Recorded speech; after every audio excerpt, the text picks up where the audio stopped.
성경 말씀은 창세기 21장 1절에서 7절입니다. 창세기 21장 1절에서 7절입니다.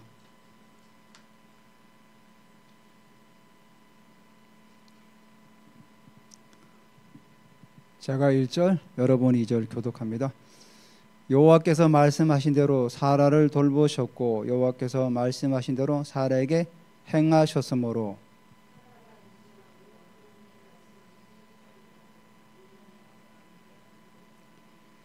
아브라함이 그에게 태어난 아들고 사라가 자기에게 낳은 아들을 이름하여 이삭이라 하였고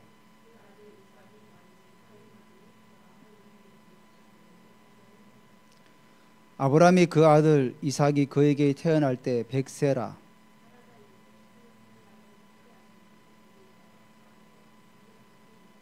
또 이럴 때 사라가 자식들을 젖먹이겠다고 누가 아브라함에게 말하였으마는 아브라함의 노경에 내가 아들을 낳았도다 하니라. 아멘. 네, 오늘 21장 말씀이 좀 21절까지 하면 너무 길고 그래서 7절까지 잘라서 오늘 여러분과 같이 좀 나누려고 합니다. 새해가 시작되었습니다. 지난번 우리 연말 그 송구영신 예배 때 여러분이 뽑았던 말씀이 있지 않습니까? 그 말씀을 이렇게 기억하고 가능하시면 외우셔가지고 1년 내내 이렇게 기도하시면서 말씀의 성취를 또 여러분 경험하시는 그런 은혜가 있으시길 바랍니다. 그냥 뭐 복글복으로 그냥 뽑아가지고 그냥 좋은 말씀 나오네 이러기 아니라 그 말씀을 여러분 계속 마음에 담아서 기도하고 나갈 때 하나님의 영광이 걸린다 그러잖아요. 영광이 걸린다는 의미가 뭡니까? 주님의 임재가 그러니까 말씀이 여러분 안에 심겨질 때 주님의 영광의 임재로 함께 하시겠다는 겁니다. 그래서 여러분 말씀을 꼭 기억하시고 나아가기를 원합니다. 오늘 제목이 말씀의 권위, 말씀의 권위. 이스라엘에서 구약 시대 때 보면은 사무엘 선지자가 있죠. 이 사무엘 선지자가 말하는 것들이 하나도 땅에 떨어지지 않았다고 그랬어요. 그만큼 말씀의 권위가 있었다는 거죠. 사무엘 선지자가 말하면 그 말이 그냥 그대로 이루어졌다는 거죠. 그래서 성경에서는 그의 말이 하나도 땅에 떨어지지 않았다. 그만큼 그가 하나님을 신뢰하며 하나님 말씀을 마음에 담았기 때문에 가능한 거라는 사실입니다. 유럽의 교회가 많이 문을 닫았잖아요. 유럽에서 공부하시는 이제 그 목회자분들이 그런 얘기를 하더래요. 유럽 교회가 왜 이렇게 쇠퇴해져 가는가? 여러 사람에게 질문했는데 한결같은 대답이 어떤 대답이 나왔냐면은 유럽 교회는 하나님의 말씀의 권위를 상실했다 그래요. 그러니까 성경에 나오는 하나님 말씀을 하나님 말씀일 수도 있다. 뭐 아닌 것도 있다. 그러니까 성경 66권의 모든 말씀이 하나님의 말씀이다라는 사실을 신뢰하지를 않아요. 그러니까 유럽교회가 말씀의 권위가 상실되니까 제일 먼저 한 일이 뭐냐면은 주일학교 예산을 깎았대요. 주일학교 예산을 깎으니까 자라나는 세대에게 복음을 제대로 전하지 못하니까 결국은 교회가 문을 닫기 시작해요. 그래서 이 한 해도 우리가 하나님의 말씀의 새해 첫 예배잖아요. 첫 주일이니까 하나님의 말씀에 우리는 권위를 붙들고 하나님께서 말씀하시면 오늘도 찬양하듯이 하나님께서 말씀하시면은 가식하고 또 멈추라고 하면 멈추고 그러니까 이 한 해는 정말로 말씀을 따라가는 그런 삶이 되시기를 예수 그리스도 이름으로 축복하고 선포합니다. 우리 피조물 된 인간이 하나님의 말씀의 권위에 그런 인정하지 않고 그런 말씀의 성취를 나갈 때 나타나는 현상이면 왜 그렇게 나타내면 신앙의 무지 때문에 그러는 신앙의 때로는 유치함 때문에 왜 그런 얘기 많잖아요. 저도 이제 전에 사역할 때 보면은 교회를 출석을 하지 않으면은 왜 안 나오냐고 찾아가 보면 시험이 들은 거예요. 그게 신앙의 유치함이죠. 이게 사실은 미숙함도 있고. 고등학교 3학년 학생이 자기 원하는 대학에 있습니다. 원하는 대학에 이제 있어가지고 지원했는데 떨어졌습니다. 떨어지니까 어떻게 합니까? 예를 들면 예를 드는 겁니다. 신앙의 미숙함은 뭐냐면은 떨어지면 하나님께서 내게 정말 가고 싶은 대학도 떨어뜨리시는구나. 이제부터 교회 안 다녀. 이런 겁니다. 이런 거. 하나님께서 물론 붙이기도 하시기도 떨어지기도 하겠지만은 자기가 열심히 또 노력돼야 되지만은 떨어지게 되면 자기가 일단 돌아봐야 되겠죠. 내가 공부를 좀 준비를 덜 한 게 있구나. 그리고 또 기도하고 도전하면 되는 거죠. 신앙의 미숙함 이런 것들이 바로 이런 것들이에요. 조금 뭐 하나 얘기하면 시험에 들고 뭐 이런 식으로 나가는 거죠. 또 한 가지가 뭐냐면은 영적으로 너무나도 내가 섰다고 자신하는 사람들. 바울이 그런 얘기를 했죠. 섰다고 생각하지 마라. 넘어질까 조심하라. 나의 다 된 것은 하나님의 은혜다. 이렇게 말씀하고 있지 않습니까? 그래서 우리는 항상 우리가 섰다고 해서 너무 자만하지 말라는 거죠. 아브라함이 왜 거랄로 내려갔습니까? 우리 지난주에. 자기가 섰다고 생각한 거죠. 나는 하나님과 대면해서 얘기도 하고 하나님은 나한테 방송실 그 모니터 볼륨 조금만 올려주실래요? 자기가 섰다고 생각하니까 그렇게 된 거죠. 그랄의 의미가 뭡니까? 정체하다예요. 정체하다. 머물다 뜻이에요. 자기가 하나님께서 대면하고 하나님이 아브라함에게 내가 하는 일을 아브라함에게 숨기겠냐. 또 아브라함이 기도해서 중보기 돼가지고 결국은 롯의 가족이 살아남지 않았습니까? 그러니까 아브라함이 방심한 거죠. 자기가 섰다고 생각한 거죠. 그래서 어떤 이유에서인지 이유는 나오지 않아요. 성경에. 그랄로 내려가게 된 거죠. 근데 그 그랄의 그 이름이 그렇지 않습니까? 정체하다.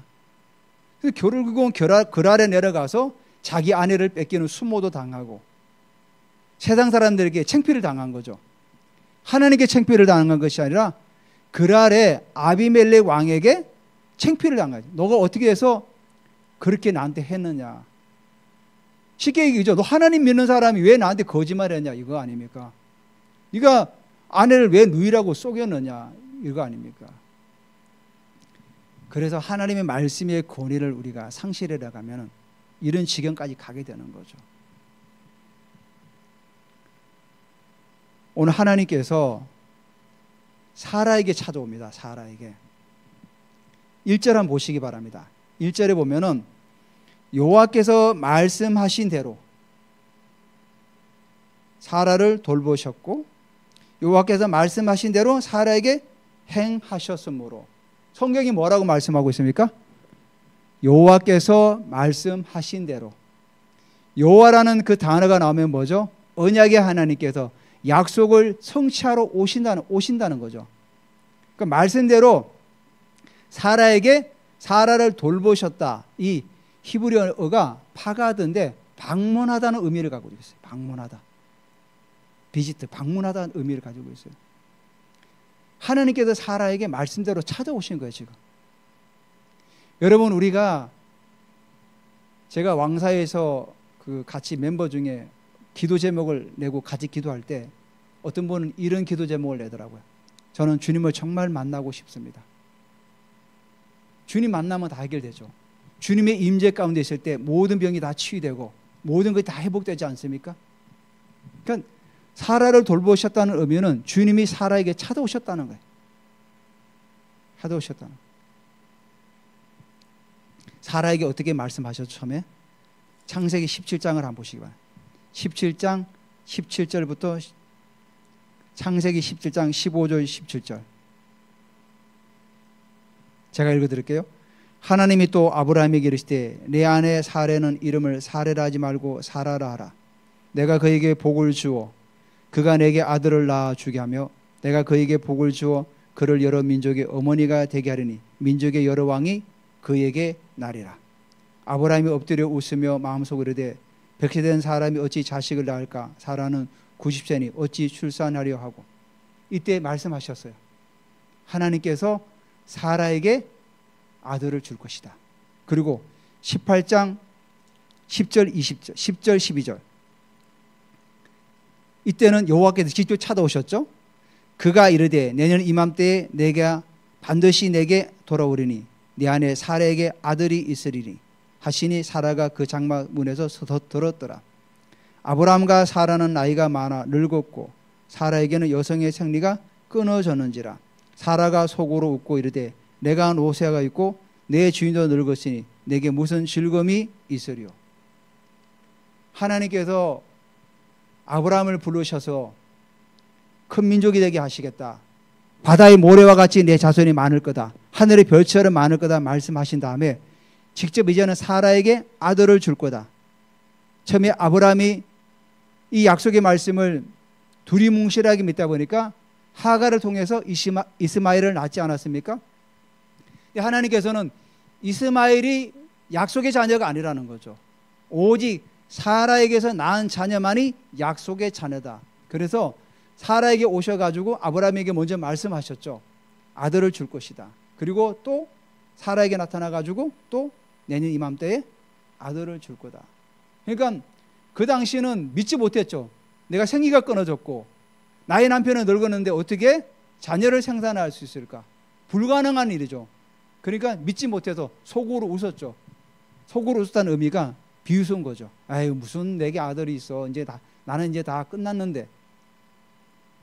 근데 오늘 1절에 뭐라고 말씀하죠? 여호와께서 말씀하신 대로 사라를 돌보시고 방문하셨다는 거죠. 방문하던 의미는 돌보신다는 의미도 같이 있어요. 우리 성경은 돌보시다로 번역을 했어요.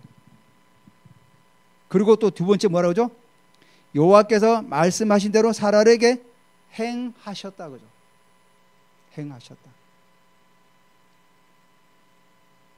예수님의 제자들도 처음에 예수님을 만날 때 제자들이 찾아갔습니까? 예수님을? 그러지 않아요.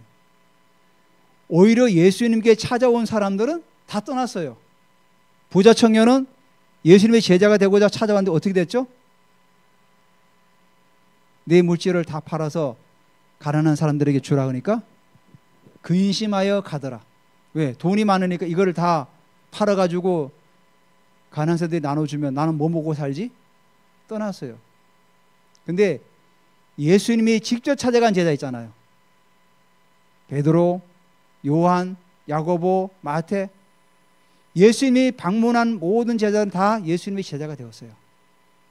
이렇게 주님이 직접 찾아가셔서 그들의 마음을 어루만지시고 나를 따르라. 내가 사람을 낚는 어부가 되게 하리라. 이렇게 해서 한 명 한 명 부르셔가지고 제자로 세우신 거예요. 저는 특별히 우리 한국 교회가 너무 종교적으로 이게 강하다 보니까 정말 주님을 만나야 된다고 생각해요. 인격적으로 만나고 정말 성령의 기름 부심으로 만나야 돼요. 여러분 초대교회 때 사울이라는 청년이 바울이 되었지만 그 청년이 어떤 삶을 살았어요? 종교적으로 탁월했습니다. 바리새인 중에 바리새인이요. 자기는 율법에 능통한 자라 그랬어요. 또 가마리엘 그 스승 밑에서 배운 수제자예요. 세상으로 보면은 그 당시 유대 사회에서 보면은 사울을 나무랄 데 없는 사람이에요.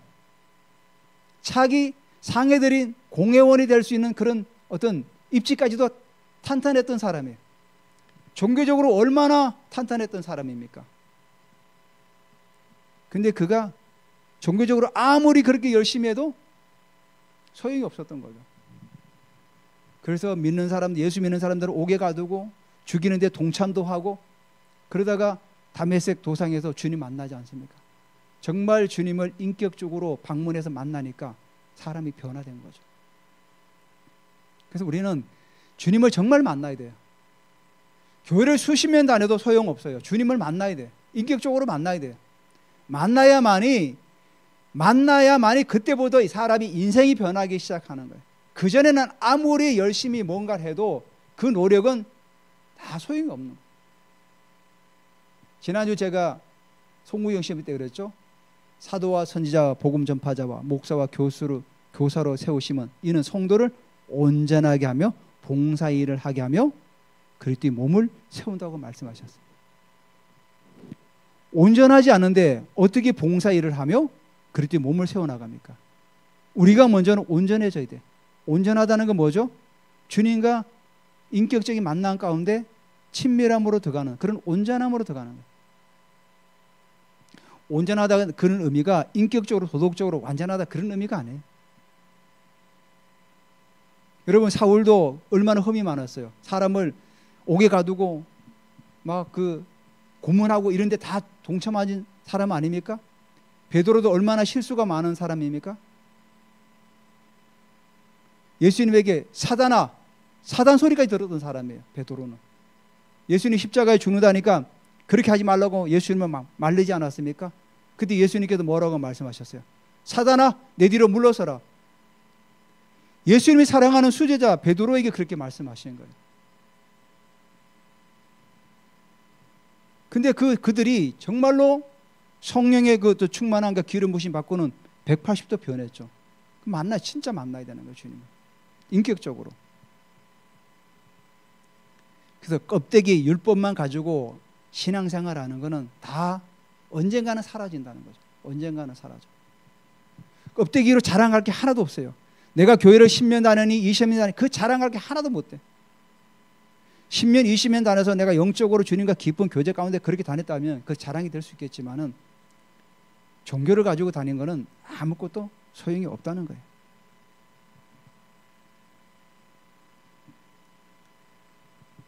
이 절에 보면은 사라가 임신하고 하나님의 말씀하신 시기가 되어 노년의 아브라함의 아들을 낳으니. 자, 20장 1절에 사라를 돌보셨다는 그 의미가 결국 하나님께 성령으로 사라에게 잉태케 하시는 거죠. 하나님의 초자의 능력으로. 예수님의 어머니 마리아가 천사의 방문을 받잖아요. 천사의 방문을 받아요. 누가복음 1장 28절에 보면은 그에게 들어가 이르되 은혜를 받은 자여 평안할지어다 주께서 너와 함께 하시도다 하니. 이렇게 해서 마리아가 잉태케 되는 거죠. 마리아는 약혼했지만은 아직 요셉과는 동침하지 않은 그런 상태였는데 주님의 방문을 받고 돌보심을 받고 잉태케 된 거예요. 바로 마찬가지예요. 사라도 하나님의 초자의 능력으로 잉태케 되어서 임신하고 말씀하신 시기, 여기 2절에 시기가 나오죠. 카이로스 시간이 된 거죠. 우리 모두에게는 시간이 있어요. 시간이. 말씀을 이루는 시간. 자, 아브라함이 갈대아 우르에서 떠나서 하란에 도착했습니다. 하란을 떠나서 하나님께서 내가 보여줄 땅으로 가라고 말씀하지 않았습니까? 그래서 가나안 땅으로 왔어요. 그러면서 15장에 보면 가나안 땅에 와가지고 너의 자손이 하늘의 별처럼 바다의 모래처럼 많아질 거다. 자, 그런 다음에 바로 하나님께서 아브라함에게 자식을 주었다면은 과연 아브라함이 믿음의 조상의 반열까지 나아갈 수 있었을까요? 제가 보기에는 그렇지 않은 것 같아요. 가나안에 오자마자 기근이 드니까 어디로 내려갔습니까? 애굽으로 내려갔어요. 애굽 내려가서 자기 아내를 누이라고 속이고, 그런 다음에 24년이 지난 후에 또 뭔가 석연치 않은 이유도 있었지만은 정확한 이유는 나오지 않았지만은 다시 또 거랄로 내려가요. 내려가서 또 자기 아내를 누이라고 또 속여요. 24년 전에 했던 그 죄를 또 다시 반복해서 또 하는. 그래서 하나님께서 아브라함에게 말씀을 청취하는 시기를 하나님은 기다리고 있었던 거죠. 그때 만약에 아들을 줬다면은 과연 아브라함이 그 이삭을 믿음의 자녀로 세울 수 있었을까? 또 그리고 본인도 하나님 말씀 앞에서 본인이 믿음의 조상으로 세워질 수 있었을까? 한번 우리가 생각해 볼 문제죠. 그래서 하나님은 그 시기를 기다리는 거죠. 때가 돼야 되는 거죠. 갈라디아서 4장 4절에도 예수님께서 이 땅에 오시지 않습니까? 그때도 성경이 뭐라 그래? 때가 참에 하나님께서 그 아들을 이 땅에 보내셨다고 그래요. 때가 있는 거죠. 예수님께서 예루살렘 베들레헴에서 탄생하실 그 시점이 바로 제가 자주 말했지만 로마가 지중해 전역을 다 통일할 때, 로마가 가장 왕성할 때예요. 사도들이 복음을 전하 다닐 때 해적을 만나거나 그런 위험들이 없는 그런 시대예요. 로마가 굉장히 그 강력한 국력을 가지고 모든 해적을 다 소탕하고 다 평정해 버렸어요. 그리고 로마가 길을 닦았어요. 고속도로를 닦았어요. 지금도 로마에 그 도로가 있어요. 그래서 우리말이 이런 말이 있죠. 모든 길은 로마를 통한다. 로마에서 모든 길이 다 뻗어나갈 수 있었던 거죠. 고속도로가 다 뚫렸어요. 지금도 로마에 가면 그 옛날에 닦았던 고속도로가 지금도 있어요. 그리고 표지석이 있어요. 여기 몇 킬로, 로마에서 몇 킬로, 몇 킬로, 몇 킬로 이렇게. 또 어떤 데는 숙소도 지어놨대요. 잘 데가 없으면 거기서 자라고. 또 도로를 관리하는 관리청이 있었어요. 하나님께서 사도들이 그 도로를 통해서 복음을 전하라고 길을 닦아 놓으신 거예요. 그리고 또 한 가지가 뭐냐면 언어가 통일됐어요. 헬라가 다 통일됐어요. 그래서 제자들이 그 헬라를 사용하면서 지중해 전체를 돌아도 언어 문제가 다 해결되는 거죠. 언어가 통일되어 있으니까. 로마인들은 자기 군대에서는 라틴어를 쓰지만은 통용어를 다 헬라어로 썼습니다. 자기네 말은 본래 로마 말이 있어요. 라틴어가 있어요. 그 말을 썼는데 평상시에는 다 헬라어를 썼다는 거죠. 그러니까 어떤 이런 세 가지 이런 것들이 안정이 되었을 때 하나님께서 예수님을 이 땅에 보내신 거죠. 그래서 그 제자를 통해서 복음이 온 세계에 다 전파되고, 바울은 뭐라 그랬죠? 땅끝까지 이 복음이 전거되었다. 그 땅끝이 어디입니까? 스페인. 자기가 말하는 그 땅끝은 스페인이었던 거죠. 그렇게 해서 그 제자들이 왕성하게 복음을 전할 수 있었다는 겁니다. 그래서 우리에게도 때가 있는 거죠. 원래 제가 예언을 두 가지를 받았는데, 원래는 선물을 까보는 그런 어떤 펼쳐 보이는 그런 때라고 말씀하시고, 또 정희택 목사님은 택배사가 물건을 발송했는데 중간에 기간이 있잖아요. 중간에 기간이 있는데 택배사가 우리 집에 와서 초인종을 눌러서 그 선물을 받는 그런 시즌이라는 거예요. 우리가 지난해 이 건물을 우리가 선물로 받았지 않습니까? 근데 선물을 받았지만은 여전히 뭔가가 해결되지 않은 것들이 많이 있었잖아요. 원래는 그것들이 해결되는, 하나씩 풀어져 나가는 그런 어떤 은혜가 있다는 사실을 저도 이제 붙들고 계속해서 이제 싸워 나가서 기도해야 되는 거죠. 그냥 예언을 주셨다고 그냥 가만히 있는 것이 아니라 이 예언을 붙들고 계속해서 기도하면서 성취해 나가는 어떤 그런 은혜가 또 있어야 되는 겁니다. 이렇게 해서 때가 있다는 겁니다.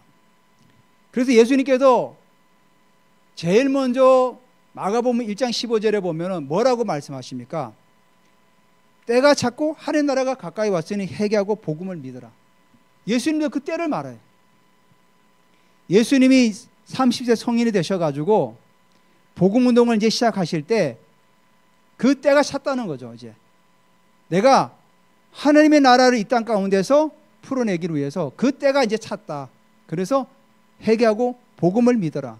그래야 하나님 나라 일꾼으로서 이 땅 가운데서 하나님 나라의 그 문화를 확산하고 하늘의 아름다운 것들을 풀어내는 일을 할 수가 있다는 겁니다. 그래서 제자를 부르시고 그 제자가 또 우리를 부르신 거죠. 오늘날.